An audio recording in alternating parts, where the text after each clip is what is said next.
hearts be acceptable in your sight, O God, our strength and our hope. Amen.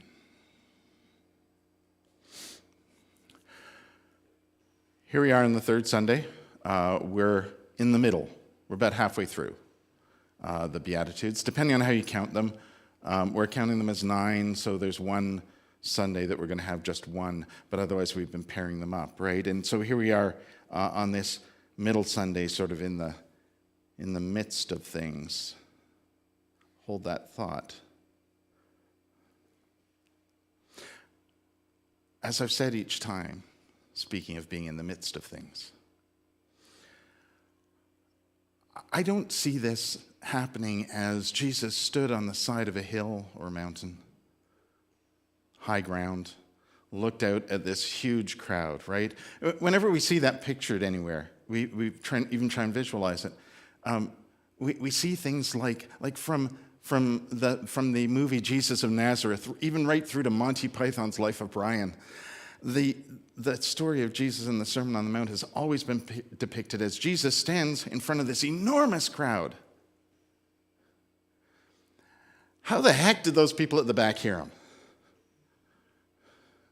A point very well made by Monty Python's Life of Brian. But nonetheless, how did they hear him? Like, do we think there's this enormous... I don't think there was an enormous crowd. I think there was a crowd. But I don't think it was huge. And I don't think Jesus stayed sitting there or standing there like we so often imagine. I think he probably sat down, he looked at the crowd, and then he got up and he moved around and he moved through the crowd as he talked.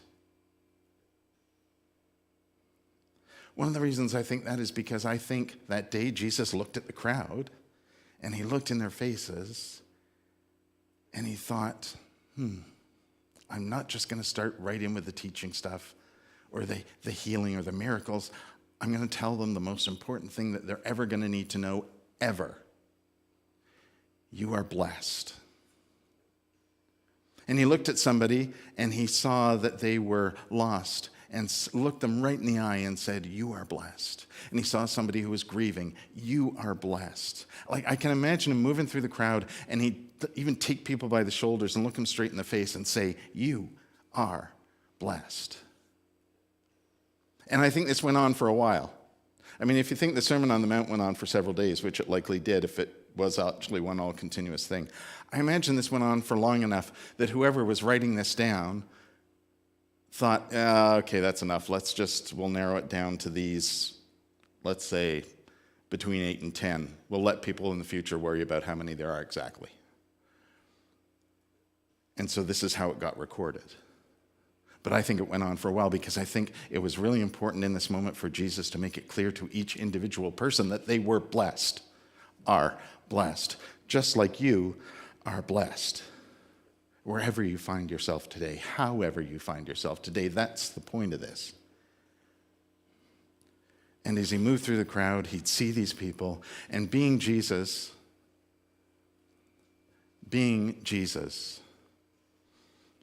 he could see where people were at. Hold that thought too, because I'm coming back to that too. He could see where they were at. And he came to somebody who he knew was kind and loving and caring of others, and could see how they were struggling to keep doing that in a world where it was often really hard to do that. And he said, blessed are the merciful, because all of the kindness and caring that you give to the world will give you. In fact, you are changing the world with your blessing.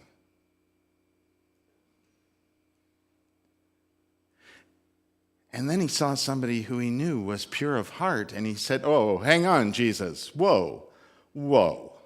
Are you trying to tell me that you can see somebody in the crowd who's pure of heart? I don't think so. Come on. Okay, we'll buy the other stuff, but that's too far. Because, we're human beings. How could we possibly be pure of heart? How could we, when our standards for that are well beyond what we think we're capable of? Think about that, how we so often, we talk about being pure of heart as something to aspire to because of how we describe that, right? Somebody who's pure of heart would be righteous. We'd use words like they would have compassion and kindness. They'd be generous. They'd be sinless. Know anybody who's without sin? I have a rock somewhere.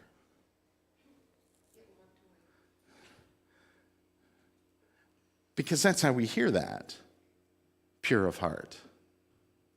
It would have to be, Jesus, who is without sin. Right? Are we sure about that?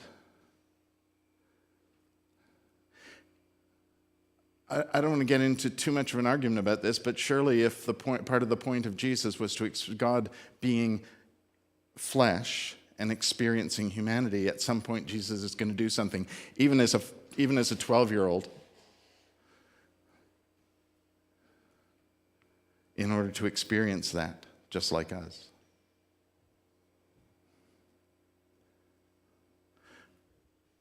But what if that isn't what Jesus means by pure of heart? What if Jesus means, just as he means with every other face that he looks into, he means something you already are?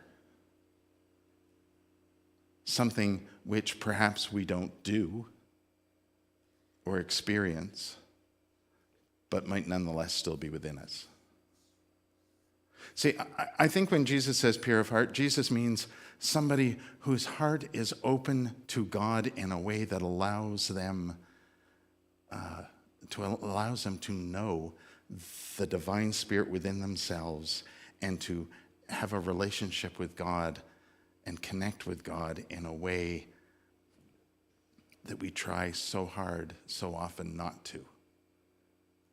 Somebody who's so completely vulnerable and open, grace-filled, that they have done that thing that is the point of Jesus. I'll explain. See, I think Jesus means to bring us back to God. In the beginning, it was all good, right? Remember the story? Everything's created, it's all good. It's a lovely garden. We are in it. We have a relationship with God that's so intimate, we walk in the garden with God. That's how it's described. And then that gets broken. And then we spend, apparently, the rest of the Bible running away. And here's Jesus trying to bring us back.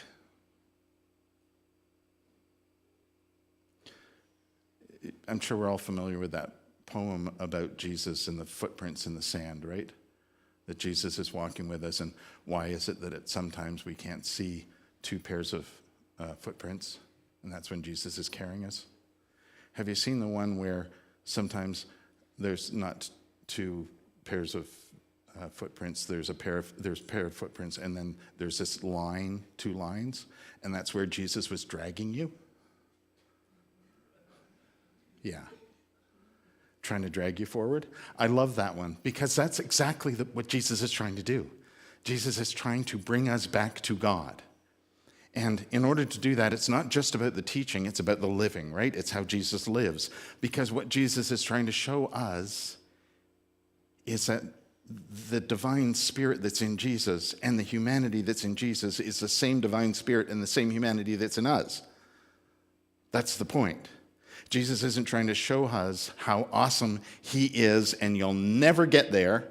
He's trying to show you what you're capable of. Because you are. Because the same divine spirit is in you. So when Jesus talks about pure of heart, I think what he's talking about is simply you finding that and finally realizing that it's there and approaching God that way, coming back to God that way. When we say things like Jesus saves, yes, absolutely. What I mean by that is, Jesus shows you what you're capable of and how your spirit can reconnect with God.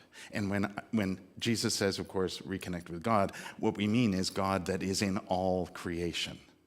So not just with yourself and with this spirit that we call God that's in all of creation, but where that spirit is, in each of us and in all of creation.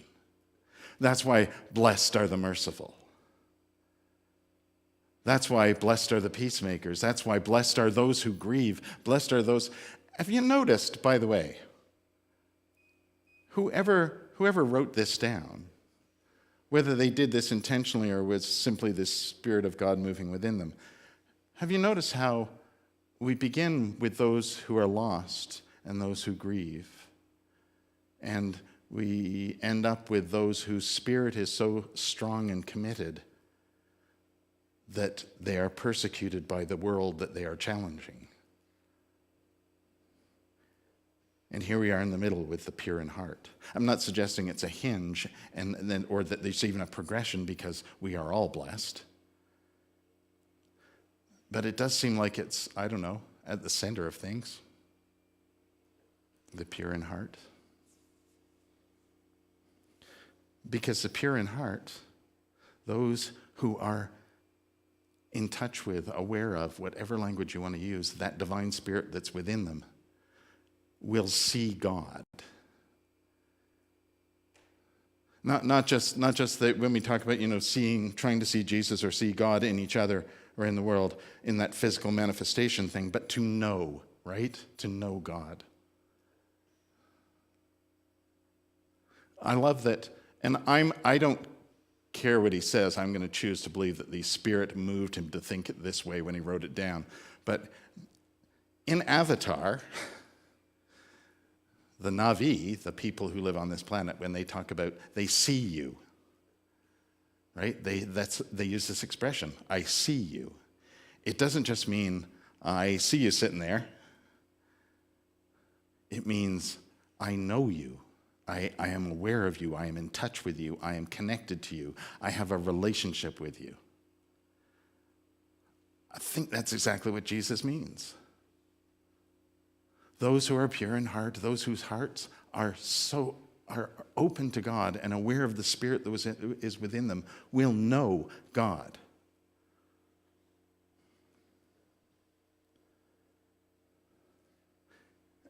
In fact, in Hebrew scripture, we tend to make a point of the fact that nobody gets to see God. You can't possibly see a physical manifestation of God. But you can see God in knowing. You can know God. Of course you can't see God, because God takes so many forms. God is in all things. But you can know and be connected to and have a relationship with God. I think that's what Jesus is talking about with the pure in heart.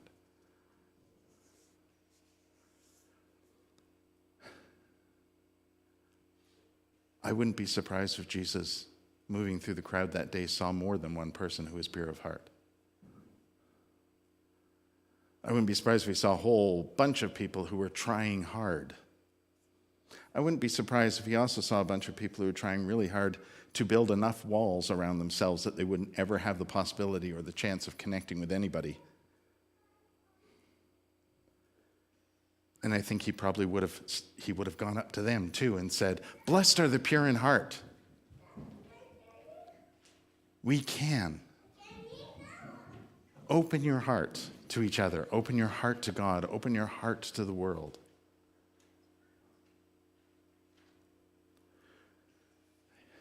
We have experiences in life that help us build those walls, that help disconnect us from things. And here's Jesus trying to help us reconnect. And where does he begin? He doesn't begin with, stop behaving like that, or start behaving like this. He begins with, you are blessed, just as you are.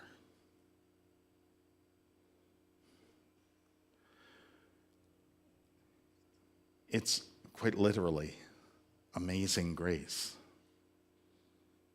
quite literally. That Jesus would offer blessing as the first step to knowing who we are and how we are of God.